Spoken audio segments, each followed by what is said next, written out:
The following podcast is fucking offensive. Listener discretion is advised. Hey, you with the face. Guess what day it is? It's fucking Friday. Give it up for my boys, Feen and Greg. Oh, thank you, Carter. It is fucking Friday, all right. And you'll notice that things might sound a little bit different today, and that's because my dear sweet little Feen is not sitting next to me in the studio of love today. It's just me, and there are reasons behind that, and the reason I'm alone is because your boy's a dumbass. I have a better lawyer than he does. Dumbass. Anyway, so long story short, Feen had a meeting, and it wasn't a disciplinary meeting or anything like that. They just wanted to talk to him about some of the things that he was saying, and it got a little heated, and Feen gets heated from time to time, and God bless his saintly little soul, he kind of told our boss that his mother sucks asses in hell, and not knowing that our boss's mother had indeed passed away, and he's kind of sensitive about it. It wasn't well received, and my dear sweet little Feen, he kind of got suspended. So when I got wind that he had gotten suspended, I kind of lost my shit, and I said some things that I wasn't proud of. I'm not gonna lie, I was kind of proud of what I said, and it was a full-on fucking tirade. So I got that off my chest. So I got suspended, and so we were both sent home, and we weren't allowed anywhere near the studio for a bit. But like I mentioned, I got a better lawyer than Feen, and I don't have to attend the mandatory anger management and sensitivity training that he does, and he's going to suffer through that. I am not. I will remain angry and insensitive. Eat my ass, bitch. So here I am, just alone in the studio, utterly Feenless, and it's very different. Sitting here by myself, talking to myself, I feel like an utter sociopath. So we designed the show around a twosome, riffing off of each other and being, the dumb best friend sitting in the studio, wanting the listener to feel like they're one of our best friends too. And here I am. I'm just sitting here alone like a fucking tool. But I mean, that's okay. That's okay. We're gonna get through this. This is just change.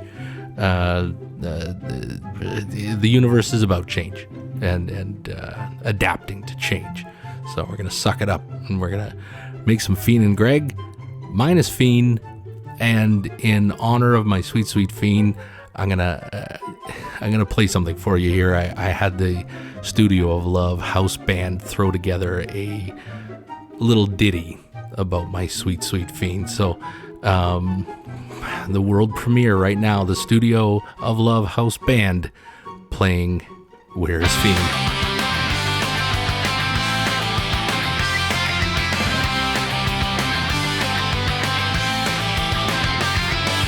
Fiend's not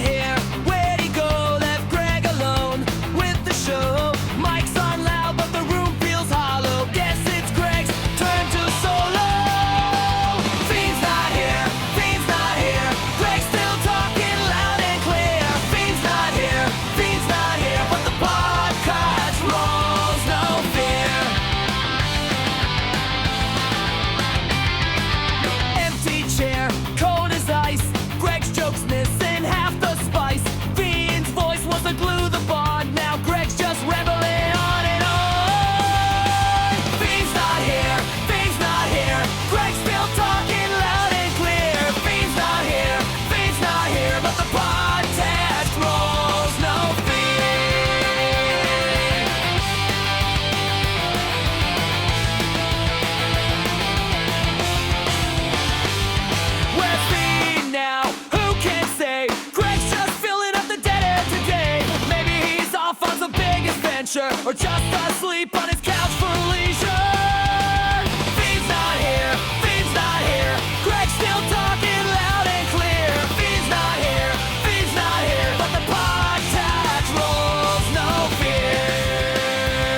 I'm not gonna lie.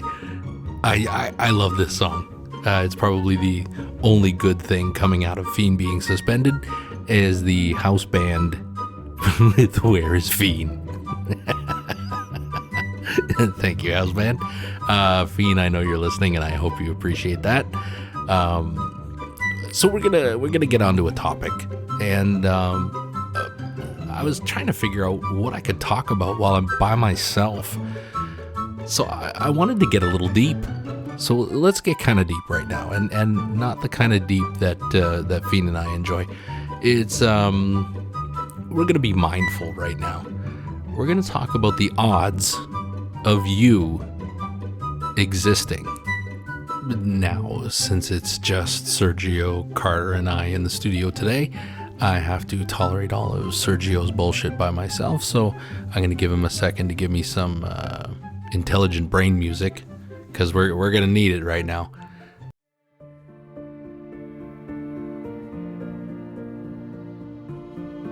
Okay, good. Okay, now imagine this. You have one die, and you roll that die 1 billion times, and you try to get one single number. Now your odds are 1 in 1 billion. Now try to roll that same number every single time. It's impossible, right? But the odds of rolling the same number 1 billion times in a row is significantly less than the odds of you existing.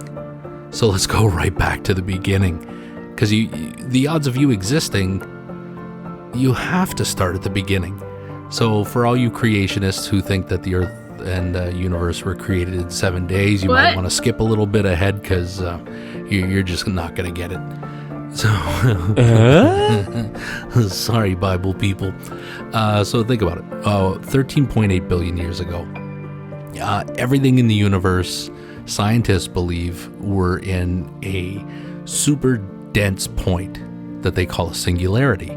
All of matter, energy, and the very fabric of space and time were in a state that is just beyond our comprehension. So all of a sudden, in the Big Bang, everything started rapidly expanding, and that just started the universe as we know it. What was before that, we don't know. Was there another universe that, collapsed in on itself? Was it God, Yahweh, Pagugu? Who knows? We don't know, and probably never know. But here we are. We're living in a universe that by all means shouldn't even exist. And the more you think about how the universe came about, and then how the Earth came about, it just leads to more confusing questions. So, after the Big Bang, if the force of gravity was stronger by just 1 in 10 to the 40th power, that's 10 with 40 zeros after it, stars would burn out too quickly for life to evolve. And if it was 1 in 10 to the 40th power weaker, the stars and planets would have never formed. So then it did. That improbability happened, and our sun was born. Our sun is a G-type star. It's yellow, it's metal rich, and it's calm. Only 7% of these stars exist. Most stars are like red dwarfs. They're violent and unstable, like fucking Feen, and they're blasting the planets in their solar systems with this lethal radiation that literally sterilizes the planets around them. So let's move forward about 9 billion years after what they call the Big Bang. So the planet we live on kind of starts to take shape. So you pick whatever shape you want. If you like your spherical Earth or your flat Earth, fucking take your pick on that one. That's up to you. So when they run simulations of the universe, 91% of Earth-like planets fail. 91%. Earth should be constantly pummeled by asteroids. But our neighbor of a couple planets over, Jupiter, it's massive, and it has this massive gravity that pulls asteroids away from us. So without Jupiter, life would have never evolved past single-cell organisms before being wiped out by just getting our asses whooped by asteroids. So, our little blue dot forms up, and it's made out of gases and dust, and this series of mind-boggling events leads us to have water and an atmosphere to support life. And thanks to our little moon, we settle into a stable orbit around our sun. It's what the scientists call the Goldilocks zone, where everything is just right. It's not too hot, it's not too cold. So if the Earth was a little bit closer to the sun, our water would evaporate, and that would suck ass. And if it was a little bit further away from the sun, all of our water freezes, which also sucks. So without our little moon's gravity, the whole planet would have a wobble on its axis. So as it's rotating, without the moon holding us in place, we would have this crazy wobble leading to all this, basically a blender of a climate that just couldn't support life. So all of that, and just here's a few more statistical improbabilities that lead to your existence. So think about this. The meteor that killed the dinosaurs hit around the Yucatan Peninsula. So if it had arrived a few minutes later, the Earth would have rotated, and that meteor would have hit somewhere in the deep Atlantic. So hitting the water, you don't get this massive dust cloud that just blacks out the sun and freezes out the dinosaurs. So the dinosaurs survive, and mammals like us don't rise up. So just in an improbability that meteor hits exactly where it's supposed to, mammals finally rise up and become the dominant species. And as we rise up, that means that every single one of your ancestors not only had to survive, but they had to reproduce and keep that chain going now for 150,000 generations. So the odds of that happening are about 1 in 10 to the 45,000th power. So that's 10 with 45,000 zeros after it. So your lineage is unbroken for 150,000 generations. Your parents finally come along and they meet. The odds of your parents ever crossing paths is roughly 1 in 20,000. I mean, and that depends entirely on the size of the city they live in. Where did they move from? All of that comes into play. And even after they meet, they fall in love or have a one-night stand in the back of a Toyota Corolla, the chance of that one sperm meeting that one exact egg that made you is approximately 1 in 400 quadrillion. So let's put it all together. When you add up from the moment of the Big Bang to today, the probability of you existing is around 1 in 10 to the 2,685,000th power. That's 10 with 2,685,000 zeros after it. So just for scale, the number of atoms in the known universe is 10 to the 86th power. That's only 86 zeros after the 10. You're looking at your existence being around 1 to the 2,685,000th power. So what do those odds look like? So imagine your favorite beach, wherever you vacation, your favorite beach, your favorite place to go. Now you reach in the sand and you find one specific grain of sand. Then you come back next year, you go onto your favorite beach, and you find that exact grain of sand again, and then do it 1 billion times. So, come on. You exist. Is it by accident? Is it by design? You know, these are some pretty deep theological and philosophical questions. But I like, if my sweet Feen was here, I know he would have a number of questions because he loves this science shit. And I know he loves this man. He likes to call him Alvin Einstein, but we're talking about physicist Albert Einstein, and he summed it up pretty well. He said, there are only two ways to live. You can live as though nothing is a miracle, or you can live as though everything is a miracle. Hey, sexy, you're listening to Feen and Greg. Thank you, Carter. And here I am, just Greg all by my lonesome, sitting in the studio of love. I've got Carter and Sergio with me. Feen, as I mentioned before, is not with me. He is mildly to moderately suspended still, and he will be back soon after his mandated sensitivity training and anger management for his comments towards our boss, who is a fucking tool. And I can say these things because I got a lawyer. Dick. Anyway, coming up on the show, we're going to have a look at some immature Wikipedia articles. And I broke out the checkbook, and we are going to get an ultra rare Diary of Carter. All of this coming up on Feen and Greg, minus Feen. You can enjoy us.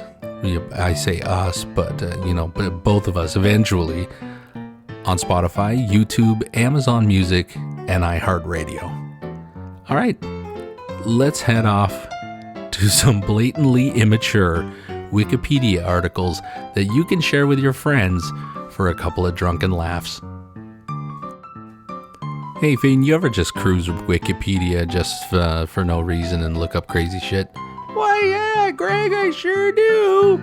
And that's my Feen impression? Son of a bitch, I hate talking to myself. Anyway, here's a few Wikipedia articles that your immature selves and your immature friends will certainly appreciate. So head on down to wikipedia.com and look up Bum Farto. Yes, Bum Farto. Joseph Anthony Bum Farto was born in July of 1919 and disappeared in and around February of 1976. He was an American fire chief and convicted drug dealer in Key West, Florida, who disappeared in 1976. He was one of several politically connected Key West individuals arrested as part of a sting operation known as Operation Conch. Farto disappeared shortly after his conviction, and he was declared dead in 1986. If that's not enough, you can head over to PP Township, Ohio. Yes, PP Township, Ohio is one of the 14 townships of Pike County, Ohio. The 2020 census found that 7,392 people live in the township, including 4,165 people in the village of Waverly and 3,227 people in the unincorporated portions of the township. PP Township, spelled exactly the way you think it should be. Now let's have another look at some science here. There's the Hairy Ball theorem. What the hell? The Hairy Ball theorem of algebraic topology. It states that there is no non-vanishing continuous tangent vector field on even-dimensional n-spheres. For the ordinary sphere, or two-sphere, the f is a continuous function that assigns a vector in, what would that be, the radius cubed to every point of p on a sphere. Do you this is too much understand science. the words This that are is coming way out of too my much. On a mouth? sphere, such that F times P is always tangent to the sphere at P, then there is at least one pole, a point where the field vanishes. Son of a bitch, that just hurt my brain. Ladies and gentlemen, science has given us so much, and now the hairy ball theorem. So let's move on to the world of Japanese art and higasen, or sometimes as it's known as hohigasen. We're looking at fart competitions or fart fights. These were titles given to Japanese art scrolls during the Edo period from 1603 to 1868 by an unknown artist or several unknown artists depicting Japanese flatulent humor. Nani? So, ladies and gentlemen, immature Wikipedia articles. Visit us at www.feenandgreg.com or email us at feenandgreg@feenandgreg.com.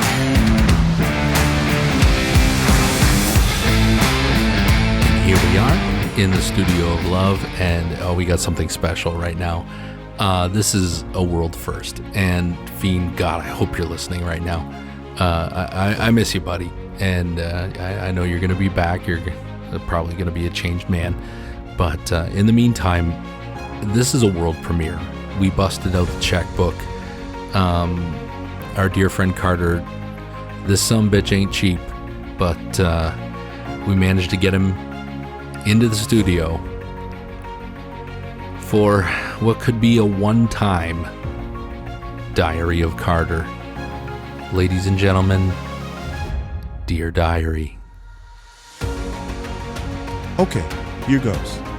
I was in rural Alabama for a show a while back, and I went to this smokehouse on lunch break. It was called Big Earl's or some shit. You know, a place with all license plates and shit on the walls. But the place smelled so damn good, I had to go in. So, like, I'm sitting in this sticky-ass booth, and this big-ass old waitress with big-ass hair come over and calls me handsome and shit. She's like, "What can I get y'all today?" I'm like, "I don't know what y'all got, because I didn't get no damn menu or anything, and I'm just supposed to know what they're serving." So, she's like, "Honey, y'all gotta try the pork shoulder. Big Earl been out back rubbing that butt since 3 o'clock this morning." Now, I'm confused because she's talking pork shoulder, and now about this fat motherfucker out back rubbing his ass. Oh, that's just wrong. That's so wrong. I didn't know pork shoulder was another name for pork butt. Anyway, I'm like, "Excuse me?" And waitress was off. "Oh yeah, he like to do it low and slow. He takes his time with it. He don't stop rubbing till that meat is so tender, it just fall right off the bone." Perfect. So I'm looking around the restaurant and no one else is laughing, so I gotta not laugh. I'm like, that sounds very dedicated of Earl. Then she's like, "Yeah, he's obsessed. And let me tell you, he like it wet." Now I'm starting to lose it. I'm like, "He likes what now?" She's all, "He likes it wet." And she's pointing to the sauce bottles on the table. Some folks like a dry rub, but Earl says if you don't get messy, you ain't doing it right. He likes to keep it moist and dripping. Yeah. Y'all want a plate? Then she says this shit: "Once you got Earl's meat in your mouth, you won't want nothing else." I'm like, this bitch is just fucking with me. But no one in the place is laughing. Now, I'm getting tears in my eyes and shaking, trying not to laugh at this crazy bitch talking about Earl's meat. And I finally get out of, "Yeah, bring me that wet butt." And I know she had to be fucking with me with that smile she gave me. And she's like, "Coming right up, baby." I had to step my ass outside because I was about to piss myself laughing and compose my ass. And that's my story of the sexiest southern barbecue place in Alabama. Okay, but honestly, how was the food? Oh, it was damn good. Bitch didn't lie about Earl's meat. And you're gonna go back, right? You gotta go back, right? Fuck yeah, I'm going back. I get a hankering for Earl's tender meat sometimes. Oh boy. Well, I want to thank you very much, ladies and gentlemen. Big Earl's meat just melt in your mouth. Mmm. The Diary of Carter.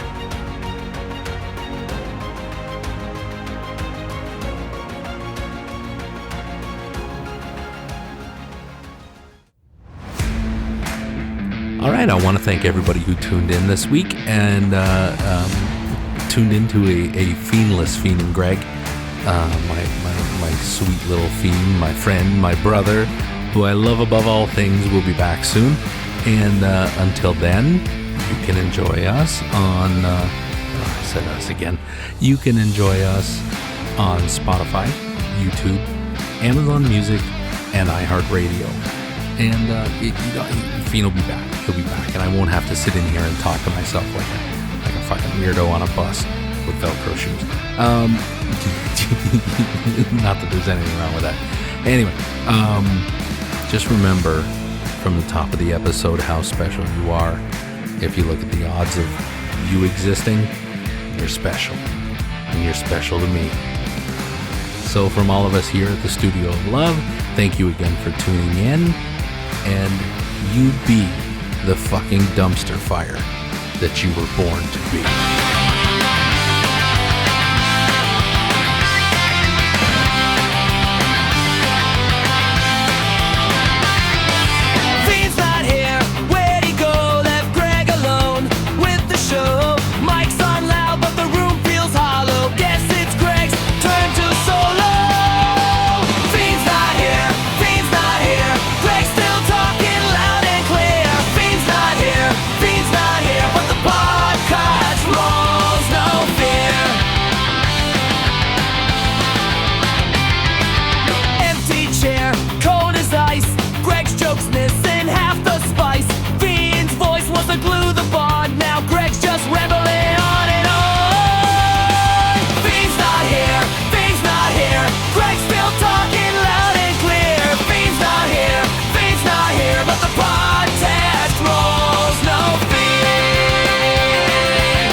Or just asleep